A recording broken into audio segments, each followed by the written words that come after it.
Is it your message that countries in Africa need now to be given massive sort of financial recompense for not, for example, deforesting their extraordinary natural assets? I'm thinking of a country like Democratic Republic of Congo, which has vast forests. Yeah, in fact, if you take a look at Africa today, that Congo basin that you're talking about just now is the second only to Amazon in terms of the carbon lungs for the world.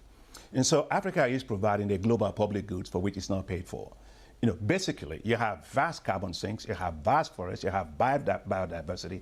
But Africa is nature-rich, but cash-poor. But how do you get people to listen to this message? Well, let me tell you what we're doing about it. What we're saying, we're not going to be doing that anymore. If you take what got us to all the mess that we're all dealing with globally today, it's because of the way we measure wealth. We measure wealth by saying gross domestic product, value of goods and services that an economy produces. But who really cares? Because that doesn't tell you anything about the technology used to do it, the externalities for it, and who internalizes the externalities.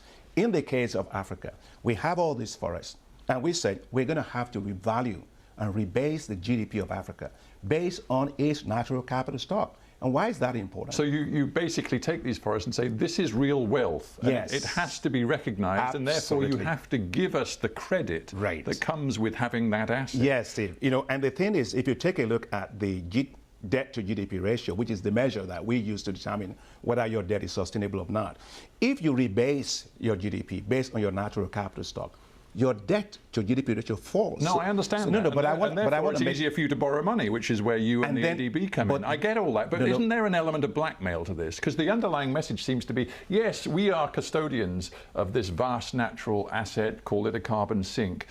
And the message is, if you don't recognize that and recognize it as part of our asset base, our wealth, and loan to us accordingly, we will exploit it. We'll mine it. We'll deforest it.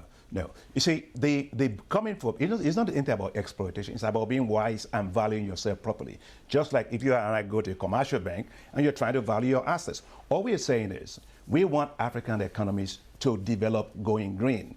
But in going green, the proper valuation of the natural capital of Africa, it's very, very important. So Africa stops being nature rich and cash poor.